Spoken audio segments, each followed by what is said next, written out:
त्वदेकचक्षुषे जगत्प्रसूतिस्थितिनाशहेतवे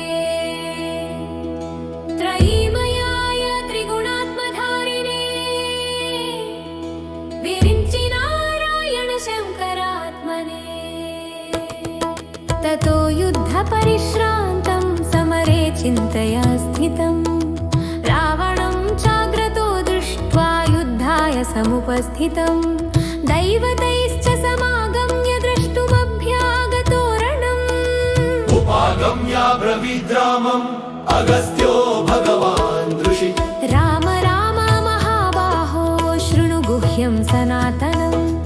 येन सर्वानरीन् वत्स समरे विजयिष्यसि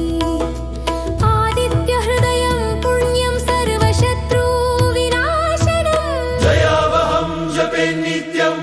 अक्षय्यं परमं शिवम् सर्वमङ्गलमाङ्गल्यं सर्वपापप्रणाशनं चिन्ताशोकप्रशमनम् आयुर्वर्धनमुत्तमं रश्मिमन्तं समुद्यन्तं देवासुरनमस्कृतं पूजयस्व विवस्वन्तं भास्करं भुवनेश्वरम् सर्वदेवात्मको ह्येष तेजस्वी रश्मिभावन येष देवासुरगणान् लोकान् पाति गभस्तिभिः येष ब्रह्मा च विष्णुश्च शिवस्कन्दग प्रजापतिः महेन्द्रो धनदः कालो यमः सोमो ह्यपाम्पतिः पितरो वसवः साध्या ह्यश्विनौ मरुतो मनुः वायुर्वह्निः प्रजा प्राणः ऋतुकर्ता प्रभाकरः आदित्यः सविता सूर्यः खगः पूषा गभस्तिमान् सुवर्णसदृशो भानुः हिरण्यरेता दिवाकरः हरिदश्वः सहस्रार्चिः सप्तसाप्तिर्मरीचिमान् तिमिरोन्मथनः शम्भो त्वष्टमार्ताण्डकोऽङ्केषु मान् हिरण्यगर्भः शिशिरः तपनो भास्करो रविः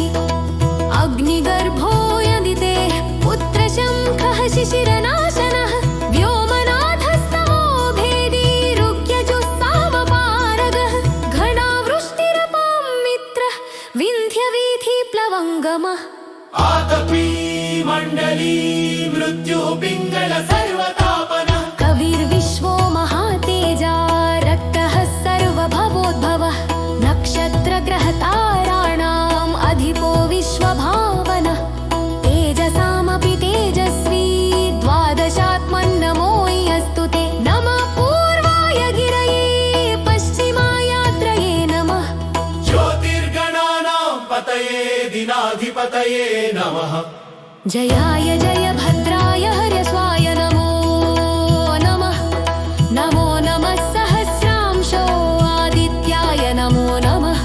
नम उग्राय वीराय सारङ्गाय नमो नमः नमः पद्मप्रबोधाय मार्ताण्डाय नमो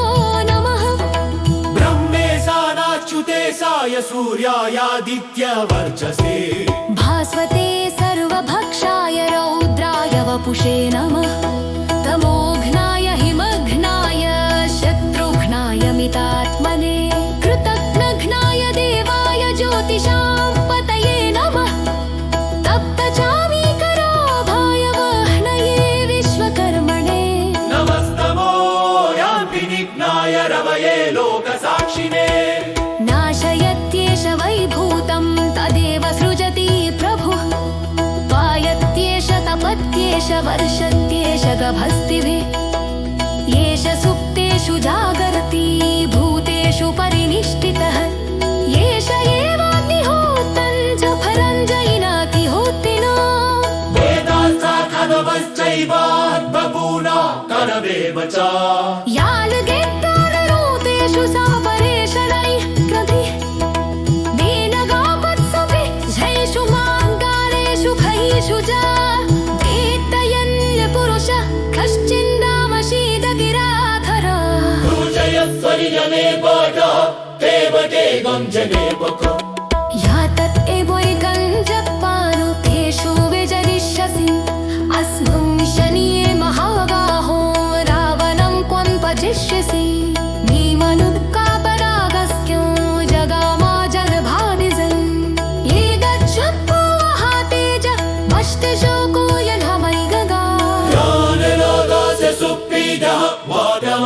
पराक्रमो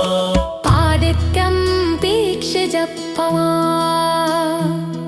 तु बलं हर्षमवाप्कमा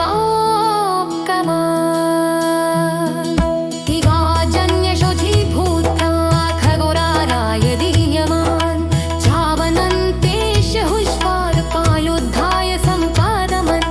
सानुगणत्तेन महगामहे तस्सिद्धुमयघमुम् अगरनिरोदङ्गिरक्षणामन् बुडितबलामयहम् ग्रलिष्यमायहम् दशजनपति संशयं दिदिग्ला